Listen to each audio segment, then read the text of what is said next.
não? Vamos lá. Esse é o ponto, a gente tem que fazer o dever de casa, né? E a gente teve alguns avanços positivos durante a última gestão, como marcos legais, como do saneamento, do gás, de ferrovias, né? Que são fundamentais para você trazer segurança jurídica e trazer investimento externo. Irajá, só me permite, todas discutidas à luz da Constituição, segundo o regramento institucional e nada além. Muito correto, né? Então, e agora, né, o presidente Lula botou à prova o marco do saneamento. Eu queria entender, né, nesse primeiro momento, o quanto essas discussões, né, essas revisões, elas são nocivas para a atração de investimento privado e externo, mas em paralelo, quanto que essas outras medidas propostas pelo ministro Fernando Haddad, como o arcabouço fiscal e a reforma tributária, podem também, em paralelo, equilibrar essa equação. Posso complementar a pergunta dele? Pode, por favor. Considerando até mesmo essa questão da OCDE, que o Brasil já indicou que não é mais prioridade ingressar na OCDE, não é mais todos esses elementos que foram elencados aqui, não é? Dani, posso fazer uma observação? O governo brasileiro do presidente Lula, porque o Brasil acho que tem esse anseio exatamente, aí. Né? Exatamente. Este governo, imagina, Piotr, foi bem colocado aqui. Neste cenário, o Brasil tem realmente instituições fortes ainda, não é? Apesar de todos esses elementos que foram colocados aqui? Então vamos lá. Sobre arcabouço fiscal e sobre gastos públicos, né? Eu me lembro de uma história, eu não sei se ela é verdadeira, mas vou contar mesmo assim, né? Bem. Que eu vi sobre o Tião Maia. Lembra do Tião Maia, né? O grande pecuarista, agricultor brasileiro, né?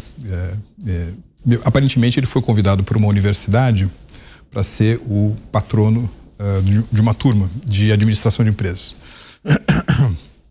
E aí pediram para ele fazer um discurso como patrono sobre modelos de negócios que dão certo. Bom, aí ele, enfim, contratou um excelente professor de administração de empresas para fazer o discurso dele, fez lá um discurso de 18 páginas, cheio de notas de rodapé, né, referências a Schumpeter, né, referências a todos os baluartes, né, da inovação ou da gestão.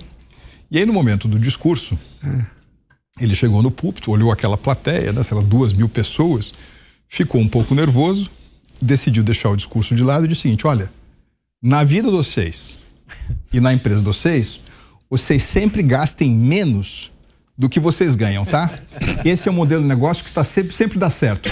Muito obrigado. Então, eu acho, enfim, eu acho que é um pouco por aí. Ouviu, Haddad?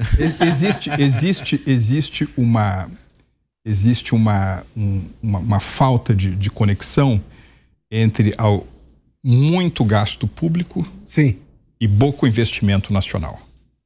A minha tese é que nós precisamos de menos gastos públicos para mais investimento nacional, como percentual do PIB, né? Ou seja, menos gastos públicos, mais poupança nacional, mais investimentos como proporção do PIB, e não o contrário, né? A julgar pelas próprias leis da história. Então, isso em referência um pouco ao arcabouço fiscal. Sobre instituições, o Brasil tem instituições muito fortes, tem um Congresso Nacional, enfim, é um país democrático, isso tudo conta, isso tudo vai contar muito. E mais uma vez, é associado a essas outras credenciais que o Brasil tem. Eu mencionava agora há pouco que nós temos a chance de chegar numa geração a uma renda significativa, né? Eu acho que na vizinhança dos 20 mil dólares de paridade do poder de compra, por exemplo. Como é que você chega lá? Vou dar um exemplo. Eu descobri que os matemáticos têm uma mágica chamada regra dos 70. A regra dos 70 significa o seguinte: baseado em que taxa de crescimento você consegue dobrar a sua renda per capita para determinar o número de anos, né? Vamos supor que um país está crescendo 3,5% ao ano. Então você divide 70 por 3,5, são 20. Então 20 anos, que você poderia considerar uma geração, é o espaço de tempo que você precisa para dobrar a sua renda per capita. A Índia, por exemplo, recentemente cresceu 7%. Se você cresce 7% ao ano, 70 dividido por 7 são 10. 10, uma década é o necessário para você dobrar a sua renda per capita. Ora, o que está acontecendo no mundo? Você é um país como a Índia, cresce 6 ou 7% ao ano, a partir de uma renda média muito baixa.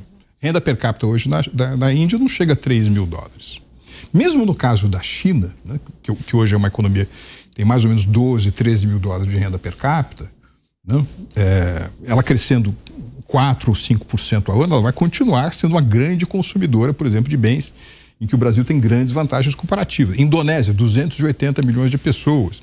Então, se você realmente colocar no agregado, você tem uma robusta parcela da economia mundial que vai crescer muito e a partir de uma renda per capita muito baixa. Ora, o que a experiência mostra que acontece como destino da renda quando você cresce tanto, de maneira tão vertiginosa, a partir de um patamar tão baixo? As pessoas comem mais. As pessoas vão se alimentar mais. Elas vão se alimentar primeiro mais e depois elas vão se alimentar mais e melhor. E essa referência que o Adalberto fazia agora há pouco sobre a capacidade do Brasil de produzir alimentos é um milagre razoavelmente recente. Sim. Até o início dos anos 80, o Brasil era importador líquido de alimentos.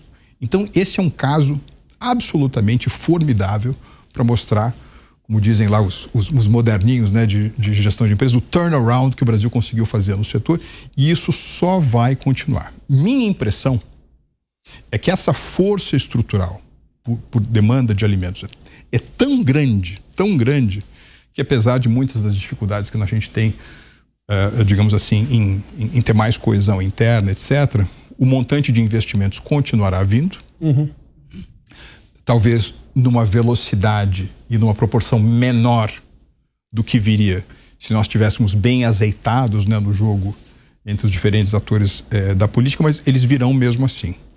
Eu tive agora recentemente, né, nós estávamos conversando, Adalberto, em Nova York, para esses eventos sobre o Brasil. Sim. Né? Estava no evento do Financial Times, por exemplo, que é um dos jornais mais importantes do mundo. E um editor do jornal me dizia assim, puxa, o Brasil estava, até dezembro do ano passado, no 6º ano e meio de reformas. Reformas fazem a diferença, né? Sim. Às vezes, quando dá a impressão de que como você não tem nada para falar, você fala assim, o Brasil precisa de reformas estruturais. Mas não precisa, sim, tá certo?